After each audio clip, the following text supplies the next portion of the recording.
welcome back to my channel and another episode we have of 90 Day Fiance before the 90 days. So let's get into it.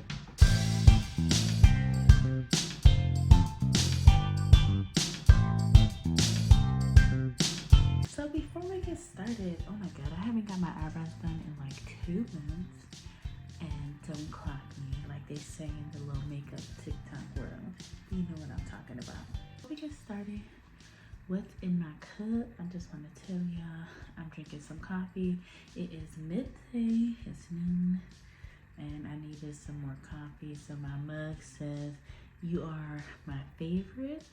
And sometimes you gotta be your own motivator. So I'm drinking some caramel macchiato coffee, sugar free. So we're trying to be our little healthier selves. And Misha finally got to meet a family member of Nicola, which apparently he just found out a week ago about Misha. And she is so thrilled, but she goes and picks up a stray cat. So why would you want to pick up an animal, a stray animal, before you're about to meet a family member? So Nicola is not happy about this, okay? And she finally gets to meet him and his wife, and he's like, oh, finally we get to meet. He has the same concerns as her. He is actually saying that she should actually meet the rest of the family as well. And Nico's like, oh gosh, not you too. He's like, we have our whole lives to meet each other as well.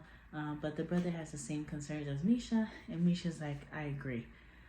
Nicola, of course, is trying to sweep it as well under the rug again.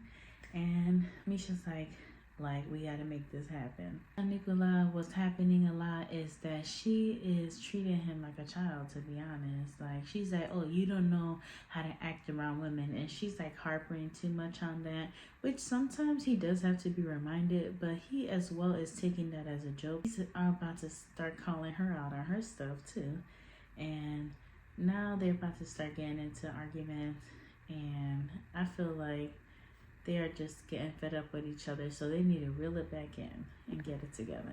Rosalind and Amanda, they finally came back into the season after taking a break for a couple episodes. Thank God, because they was getting on my nerves. And again, they still are mostly Amanda. You know how she used to being a little wishy-washy. She still is. Now all of a sudden she's on her cycle and they're not having sex. I have to wait longer. When she tells Razvan this, he's like, we still got to do it because we need that connection. We need that chemistry. So he's like, we still got to get it popping. So let's do it. And she's like, no, we can't. And then he got her a bathing suit, basically. And she's like, I don't like that style of bathing suit. We got to go get another one. Basically, the whole thing is, again, she's feeling guilty because her husband passed away, and she's feeling guilty for dating someone new. So she is just not ready. She has a conversation with her friend, and in her head, she's thinking, the way she talks about him, you know, he's fine, he's perfect, he's being a gentleman and everything. But the friend is like, this don't gotta be your forever person. She's like, yes, it is. And she's like, no, it's not. So now she's harping on the fact. She's literally finding every and anything to cut him off. She's harping on the fact that he said now he wants kids. Before, I guess he had said he didn't care. That didn't mean no. He said he didn't care. So that automatically should say that leaves the door open or the window open for that. So now, if you didn't want kids, you should have just then walked away. Like, that literally leaves the door open to the possibilities.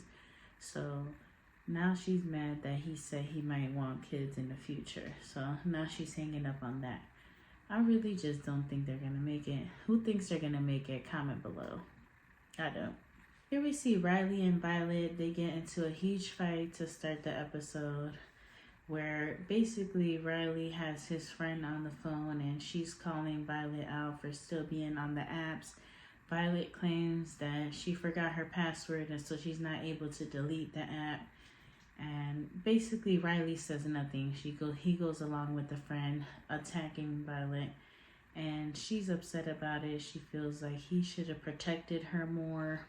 and she's just upset. She basically gets up and walks away. She feels attacked. She feels that he shouldn't let his friend talk to her in that type of way, which I agree. Like, you could ask questions, but there's a certain way. First of all, like I said in my last episode, if you haven't gotten to watch it, here's the link above. Make sure to watch that. But they just got into a good spot. They just got in a good place after speaking to her family. Like, take it easy. But no, she bombarded her with questions, yelling at her, way too aggressive. First of all, she was acting like she was his woman.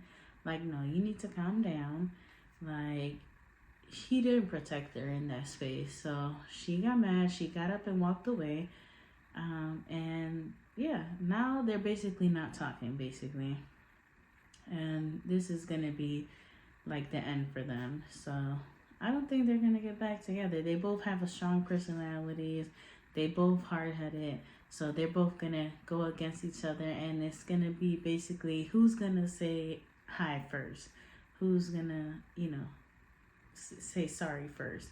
And I don't think any of them going to do that and give up first. So we're going to see who's actually going to apologize first.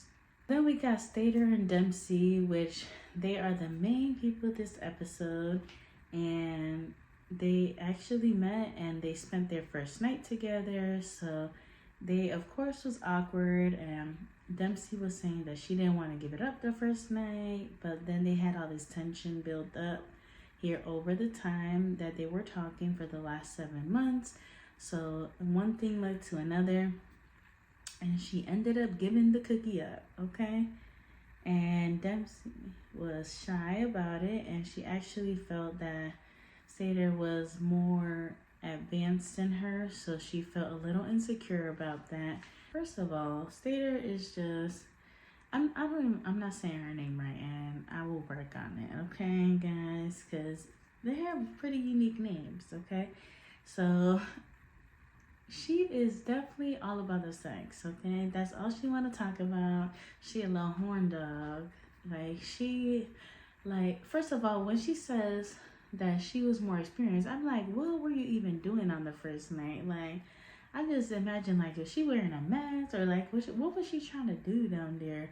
But she was, like, explaining all the details. Of course, they getting real detail-oriented on these seasons. So basically, it sounds like they had a good time, though, which I'm happy for them. So they are now going, after spending the night together, they're going to Dempsey's house, and she built her own place, which is actually pretty cool. She gets to show us around, and it's so cute. It's a little lodge area, which is really nice, but it doesn't really have a bathroom, so she's still working on that. But Stater really hasn't told her about her plans of actually living there yet. She's still getting to tell her that. So she's scoping out the area and seeing if it's somewhere that she wants to actually live in. So we're going to get to see if she actually wants to stay or she's going to end up leaving. David and Sheila, as you guys got to see, actually hired an interpreter to follow them around and come with them to visit her family, which I thought was a very smart idea. But the interpreter kind of dissed Sheila, which was not right, but actually she told facts that she needed to learn how to sign better. And the interpreter said that if she loves someone, she will learn their language, and it only took her a month to learn how to sign. That's a diss right there. That was a smart thing to do. They are going to meet her family. They don't sign, so he wanted to make sure they had a good communication. So they hired an interpreter. Sheila is very jealous, okay? And she doesn't want to tell David, though. That's a kind of sketchy. Like, she really doesn't want to even piss him off in any type of way. So I'm getting the vibes that something happened with them before already that obviously we're not seeing on the show. But they must have gotten into an altercation or an argument, a really bad one before, where he broke up with her over the jealousy and over the argument. And now she doesn't want to bring him up because the producer was asking her, are you going to bring it up to David? And she's like, no. So they go to meet the family. The conditions that her family's living in is not good. So they live in very humble conditions, and she's been living like that her whole life. And she's embarrassed about it, but David's being very understanding, which I'm so proud of him. He's not making her feel uncomfortable. He's meeting her son and her family, and he's being very nice and welcoming, bringing the gifts, which is super awesome. So they're getting along, and they're exciting. They actually have to even sleep on the floor, literally with just like a tarp, and just sleep on the floor. So he's being very understanding, and the interpreter is helping out as well with the translating. So I really hope they get to bond. And we did see in the sneak peek that actually something tragic does happen, and it's breaking my heart to even come up with the conclusions of what it could possibly be literally the next day once they wake up. So I am just, it's running through my head what it could happen. So we'll definitely keep you guys updated on that next episode recap. So much for watching. Make sure to hit that subscribe and that notification bell. Like that we can recap the next episode together. And I'll see you in the next video.